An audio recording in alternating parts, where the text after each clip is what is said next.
guys, in this video today we are going to learn about custom validator. So before learning about custom validator, we need to know what are validators, right? So in ASP.NET, according to a definition, ASP.NET validation controls validate the user input data to ensure that useless, unauthenticated or contradictory data don't get stored, right?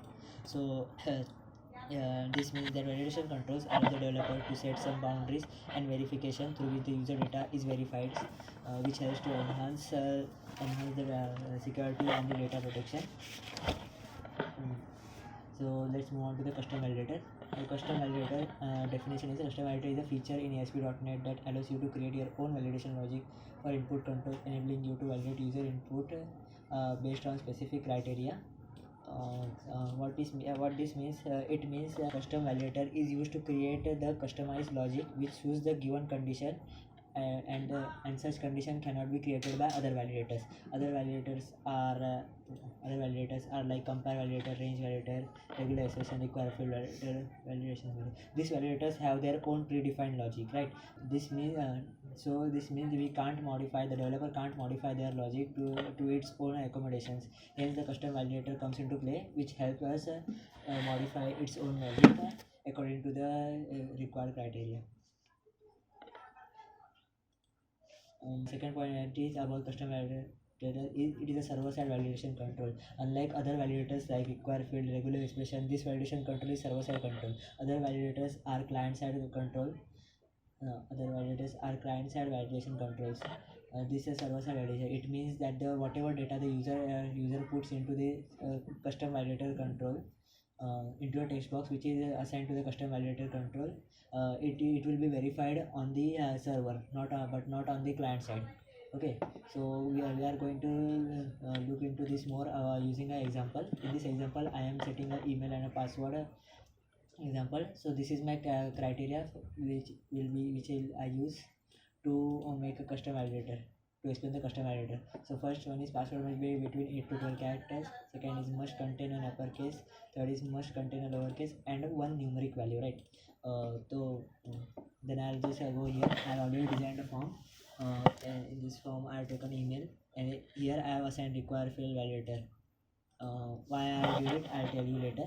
And here I have assigned it or should I say custom validator. Custom validator condition I have written here 8 to 10 validator. These are the properties you can see on the right side. I'm scrolling, I'm hovering my cursor. These are the properties of custom validator. Password, this is the error message which will display. I set the 4 color red, and control to validate password text box. Now this is password text box. I assigned it to here. See, I named this text box as password. You can, when I click this, you can see this. Where it is? Text box. Text. Yeah. See here. I've done using the password. So hence I assigned the custom validator to this text box. Okay. Now this password, now custom validator, as I said earlier into the second point, it is a server-side validation control. It means we need to go into events and assign it a custom validator, we need to assign a server validation to it. Now that we have assigned a server validation to it, let's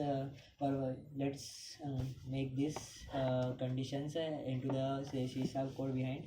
By the way, we can also make such forms by using the code, by coding, through coding. See here the source is code. Whatever I put here, whatever design for text box, radio buttons, okay buttons, normal buttons, any validation control, and here we will get the code will be auto generated.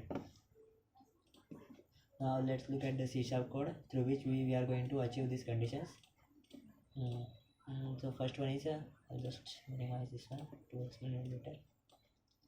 So first one is upper, if data input length, you can see here,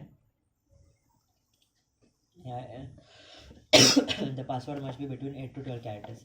Now this condition is achieved using the if statement. I have written the code already. Then this condition, this condition already false. Same goes for the uppercase condition. Uppercase condition is already false. Into the for each loop there is a if statement which checks whether this condition is true or not.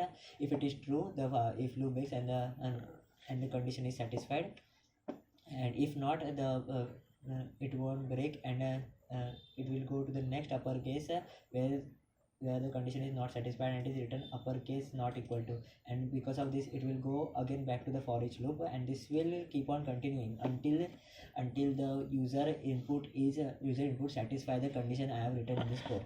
Okay, so say same goes for the lowercase letters and one numeric value as well. See here written 0 to 9, any numeric value you can put here. So now that the code is done, we'll go again to back to this and we'll see if this condition works or not. Okay, so I'll run it here. Say, see, I enter email. There are not any constraint regarding what I have to write in email. Everything is I have to fill it. I'll just fill my name. I write it email. See, black 1 2 3. It satisfies all the condition. Password must be 8 to 12 characters. This is 8 characters. One uppercase letter, one lowercase letter, one numeric value. Okay. So I'll just submit. Nothing is generated. No error is shown. However, if I just do this, it satisfies all other conditions except a password must be between 8 to 12 characters. It is only 6 characters. Okay. So it is not generated.